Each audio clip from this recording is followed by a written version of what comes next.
এখানে যে problem C27, এখানে দুইজন অলরেডি পার্টনার আছে, ডোনা এন্ড হীরা। তারা 3:1 অনুপাতে তাদের যে লস বা প্রফিট এটা বন্টন করে নেয়। 4/3 নেয় ডোনা, আর 4/1 নেয় হীরা। তাদের অলরেডি যে ব্যালেন্স শিট, তাদের ক্যাশ টাকা আছে, তাদের ইনভেন্টরি আছে, তাদের অ্যাকাউন্টস রিসিভেবল আছে, তাদের প্লান্ট এন্ড মেশিনারি আছে, তাদের অ্যাকাউন্টস পেয়েবল আছে, তাদের ইনকাম স্টেটমেন্ট আছে। জেনারেল রিজার্ভ, ইনকাম স্টেটমেন্ট একই কথা। এবং দুইজনের অলরেডি ক্যাপিটাল হচ্ছে ডোনার 60,000 টাকা এবং হীরার 40,000 টাকা। এই তাদের ব্যালেন্স শিটের অবস্থা। নতুন করে তারা নীলাকে অ্যাডমিট করতে চাচ্ছে। এখন নীলা অ্যাডমিট হলে কি হয়? ডেপ্রিসিয়েশন হবে। যে প্লান্ট এন্ড মেশিনারি আছে তাদের, ওইটার 15% ডেপ্রিসিয়েশন হবে, মানে সম্পত্তির দাম কমে যাবে। ইনভেন্টরির ভ্যালুটা বেড়ে যাবে, ইনক্রিজ হবে 8,000 টাকা। আর বলছে 3% provision for bad debt and doubtful debts is to be made, মানে দেনাদারের 3% আদায় করা যাবে না।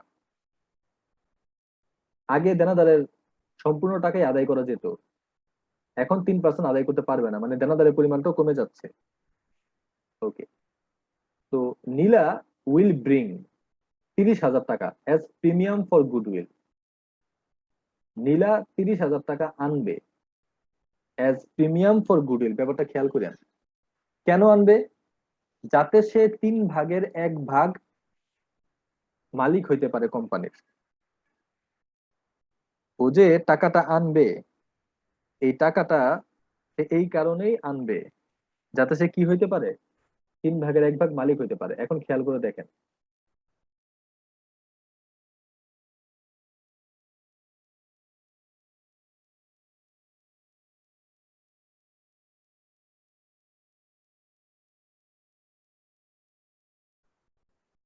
অ্যান্ড অলসো ব্রিং ক্যাপিটাল, সে মূলধন আনবে equal to 4/1 of the combined capital of the farm.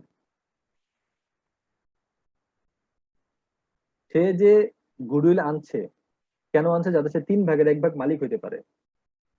মানে যত মুনাফা হবে সব 3 ভাগে বন্টন হবে, তার 1 ভাগ নীলা পেয়ে যাবে, আর বাকি 2 ভাগ ওই যে আগের দুইজন আছে ডোনা এন্ড হীরা, ওদের মধ্যে বন্টন হবে। আর নতুন পার্টনার আসার কারণে কি হয়, যে পুরাতন রেশিওটা আর কাজ করে না, নতুন রেশিও তৈরি হয়। আচ্ছা, এবং সে ক্যাপিটাল আনবে। কত টাকা আনবে ডিরেক্টলি বলে নাই, কিন্তু কিন্তু একটা হিন্ট দিয়ে দিছে যে সে 4/1 দিবে টোটাল যে ক্যাপিটালটা, কম্বাইন যে ক্যাপিটালটা, টোটাল ক্যাপিটালের 4/1। আচ্ছা, টোটাল ক্যাপিটাল কত তাইটা আমি জানি না, ওইটা 4/1 ওই কেমনে দিব আবার। তবে একটা ব্যাপার আমরা এখান থেকে বুঝতে পারি, যেটা নিয়ে একটু পরে আলোচনা করব। আপাতত স্বাভাবিক যেই জাবেদা গুলো সেগুলো কিন্তু আমরা দিতে পারি। এখানে বলছে জাবেদা গুলো দেওয়ার জন্য আর একটা ব্যালেন্স শিট প্রস্তুত করার জন্য আমাদেরকে কোনো রিভ্যালুয়েশন অ্যাকাউন্ট অথবা পার্টনার্স ক্যাপিটাল অ্যাকাউন্ট অথবা ক্যাশ অ্যাকাউন্ট এগুলো করতে বলে নাই। যদিও রিভ্যালুয়েশন অ্যাকাউন্ট করতে বলে নাই, তবুও আমাদেরকে করতে হবে আর কি, মনে মনে। প্রথমত জাবেদার ক্ষেত্রে যে ইনকাম স্টেটমেন্টটা আছে সেটা কি করতে হবে, পুরাতন যে অংশীদাররা আছে তাদের মধ্যে বন্টন করে দিতে হবে। তো বন্টন করে দেওয়া হলো, যেমনটা জেনারেল রিজার্ভ বন্টন করে দেওয়া হইতো। একটা অনুপাত ছিল তাদের 3:1, ওই অনুপাতে বন্টন হয়ে গেল। তারপরে গুডউইল বাবদ 30,000 টাকা আনছিল, এটা কি হবে? Cash debit premium for goodwill credit, 30,000 টাকা। এবং আনার সাথে সাথেই কি ডোনা আর হীরা এটা বন্টন করে নিয়ে যাবে ওই যে তাদের পুরাতন অনুপাত ছিল, ওই অনুপাতে। এখানে কিন্তু বলে নাই যে এই গুডউইলের টাকাটা সমান ভাবে নিবে বা কিভাবে নিবে। সুতরাং আগের যে অনুপাতটা ছিল ওই অনুপাতেই বন্টন করে নিবে, তাই না? 4/3 পাবে ডোনা, আর 4/1 পাবে হীরা। এরপরে দেখবেন বলছে তাদের ইনভেন্টরি এর যে ভ্যালুটা ওটা বেড়ে যাবে। The value of inventory will be increase, সম্পত্তির দাম বাড়বে। Inventory debit, revaluation credit. আর বলছিল তাদের যে প্লান্ট এন্ড মেশিনারি সেটার 15% দাম কমবে। তারপরে তাদের ব্যাড ডেটস তৈরি হবে, মানে দেনাদারের দাম কমবে, 3% ব্যাড ডেট। এই 50,000 টাকা 3%। তো এখানে দেখেন রিজার্ভ ফর ব্যাড ডেট 50,000 টাকা 3% মানে 1500 টাকা। প্লান্ট এন্ড মেশিনারি 15%, এই 70,000 টাকার 15%। তো রিভ্যালুয়েশন ডেবিট, সম্পত্তি দুইটা কমতেছে, তো ক্রেডিট। এই ছিল আমাদের স্বাভাবিক জাবেদা। এরপরে দেখেন এখানে একটা, আমরা জানি যে রিভ্যালুয়েশনের প্রফিট বা লসের জাবেদা দিতে হয়।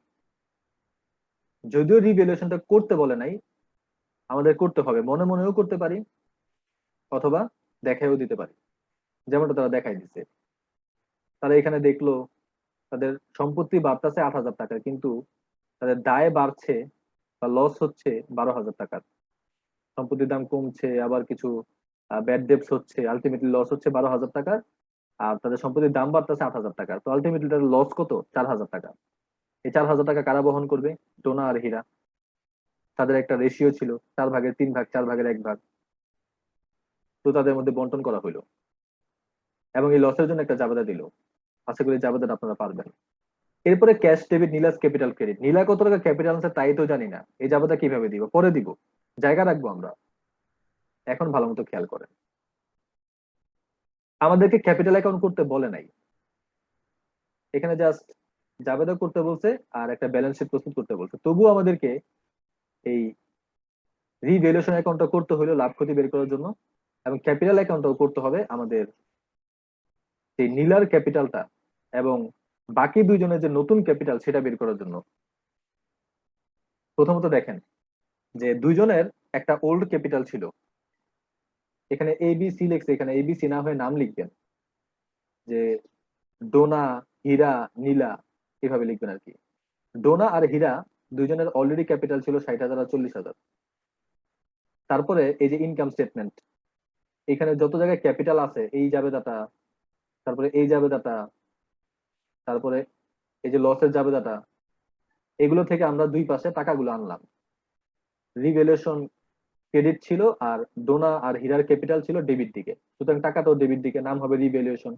3,000 আর 1,000 লস হয়েছে, তো ডেবিট দিকে টাকা আসছে। আর বাকি ক্যাপিটাল ক্রেডিট দিকে ছিল, এগুলো এই টাকাগুলো ক্রেডিট দিকে আসছে, তাই না? এখন এই যে এই 52,000 টাকা সি এর ঘরে, ওর ক্যাপিটাল তো নাই, ও কত টাকা ক্যাপিটাল দিচ্ছে তাই তো আমরা জানি না। তাহলে ওর ক্যাপিটালটা বের করবো কিভাবে? বের করার আগে আমাদের একটা জিনিস দেখা দরকার, যে এইখানে 4/1 ভাগ, মোট ক্যাপিটালের 4/1 ভাগ দিবে, তাই না?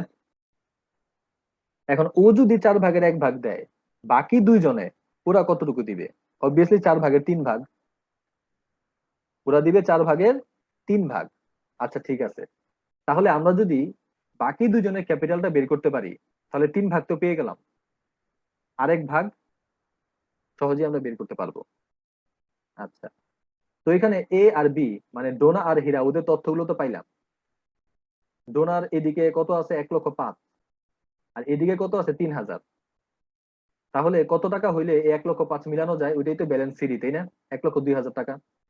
ঠিক একইভাবে হীরা, ওর 55,000 টাকা, এখানে অলরেডি 1,000 আছে, কত টাকা হইলে ওর 55,000 টাকা মিলে? 54,000 টাকা। এ হচ্ছে ব্যালেন্স সিডি। এই দুইটাই হচ্ছে এই ডোনা আর হীরা ওদের নতুন ক্যাপিটাল। ডোনা আর হীরার নতুন ক্যাপিটাল কত হইলো? 1,02,000 আর 54,000। মনে আছে যে ওরা দুজনে মিলে কোম্পানির 4/3 ভাগ দিবে। 4/3 ভাগ কি ওরা দুজনে দিবে? তো এই দুইটা টাকার পরিমাণ হচ্ছে 4/3 ভাগ। এখন দেখেন নিচে একটা ওয়ার্কিং করছে আর কি, দুইজনে মিলে দিলে কত? 1,56,000 টাকা। আমরা জানি যে মোট ক্যাপিটালটা হচ্ছে 1, এর থেকে 4/1 ভাগ কে দিবে? ওই যে নতুন জন নীলা। তাহলে ডোনা আর হীরার ভাগে কত? 4/3 ভাগ, তাই না? এই টাকাটা 4/3 ভাগ, আমরা তো এটা বুঝি। এখন এটা যদি 4/3 ভাগ হয়, এটা কয় ভাগ? 3 ভাগ। তো 3 দিয়ে ভাগ করলে 1 ভাগ বের হয়ে যায়, আর 4 দিয়ে গুণ করলে 4 ভাগ, মানে পুরো ক্যাপিটালটা কিন্তু আমরা পেয়ে যাই। এই টাকাটা কিন্তু 3 ভাগ, তাই না? কয় ভাগের 3 ভাগ? 4/3 ভাগ। তো 3 দিয়ে ভাগ করলে কত? 1 ভাগ পেয়ে যাই, আর 4 দিয়ে গুণ করলে টোটাল পুরো কোম্পানির মূলধনটা তো 4 ভাগ, তাই না? তো 4 দিয়ে গুণ করছে, এই টাকাটা যেহেতু 3 ভাগ, 3 দিয়ে ভাগ করে 1 ভাগ বের করছে, আর 4 দিয়ে গুণ করে 4 ভাগ, তো টোটাল ক্যাপিটালটা পাইছে।